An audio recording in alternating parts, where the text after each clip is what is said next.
നമസ്കാരം, എൻ്റെ പേര് അക്ഷര ടി അനീഷ്. നമുക്ക് കുട്ടികളുടെ ദീപികയിൽ ഒരു കഥ വായിച്ചാലോ? പ്രിയമോളുടെ ചിന്തകൾ.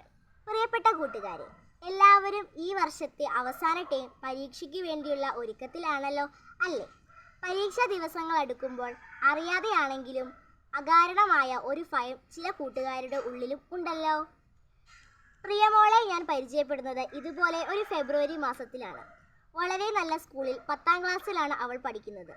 പാഠ്യേതര പ്രവർത്തനങ്ങളിൽ പ്രിയമോൾ വളരെ മിടുക്കിയാണ്. എല്ലാ കാര്യത്തിലും മാതാപിതാക്കളുടെയും അധ്യാപകരുടെയും പ്രതീക്ഷയാണവൾ. കഴിഞ്ഞ പരീക്ഷയിൽ വരെ അവൾ ക്ലാസ് ഫസ്റ്റ് ആണ്. എന്നാൽ ഇത്രയും നാൾ ഇല്ലാത്ത അകാരണമായ ഒരു ഭയവും അസ്വസ്ഥതയും അവളിൽ കണ്ടു തുടങ്ങിയപ്പോൾ അവളുടെ പപ്പയും അമ്മയും അധ്യാപകരും അത് ശ്രദ്ധിച്ചു.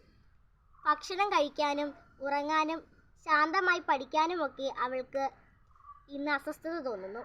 പ്രിയമോളുമായി സംസാരിച്ചു വന്നപ്പോൾ അവൾ പറഞ്ഞ ഏതാനും കാര്യങ്ങൾ നിങ്ങളോട് പറയട്ടെ. എല്ലാവരും പ്രതീക്ഷിക്കുന്ന അത്രയും മാർക്ക് എനിക്ക് കിട്ടാതിരിക്കുമോ? പഠിക്കാത്ത ഭാഗമോ ബുദ്ധിമുട്ടുള്ള ചോദ്യങ്ങളോ വന്നാൽ, പഠിച്ചത് എഴുതാൻ പറ്റാതെ വന്നാലോ? പ്രതീക്ഷിക്കുന്ന റിസൾട്ട് കിട്ടാതെ വന്നാൽ, +1 ഇഷ്ടപ്പെട്ട കോഴ്സിന് അഡ്മിഷൻ കിട്ടാതിരുന്നാലോ? പരീക്ഷ സമയത്ത് ഏതെങ്കിലും അസുഖം വന്നാൽ? ഇങ്ങനെ പോകുന്ന പ്രിയമോളുടെ ചിന്തകൾ. ആകുലതകളും അസ്വസ്ഥതകളും കൂടുമ്പോൾ ശ്രദ്ധയും പ്രസന്നതയും സ്ഥിരതയും കുറയുന്നു. അനാവശ്യമായ താരതമ്യപ്പെടുത്തലുകളും പരാജയ ഭീതിയും അമിത ഭയത്തിലേക്ക് കുട്ടികളെ നയിക്കുന്നു.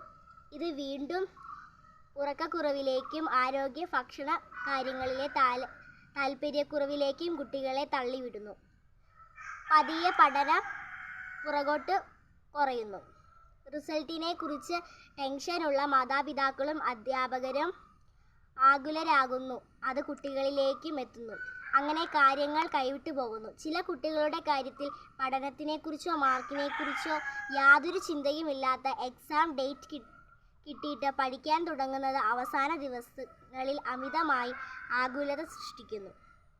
കൃത്യനിഷ്ഠയും ലക്ഷ്യബോധവുമുള്ളവരായി ഓരോ ദിനവും കിട്ടുന്ന സമയവും സാധ്യതകളും നന്നായി ഉപയോഗപ്പെടുത്താൻ ചെയ്താൽ അമിത ആകുലതയും ദയനീയ പരാജയങ്ങളും ഒഴിവാക്കാം.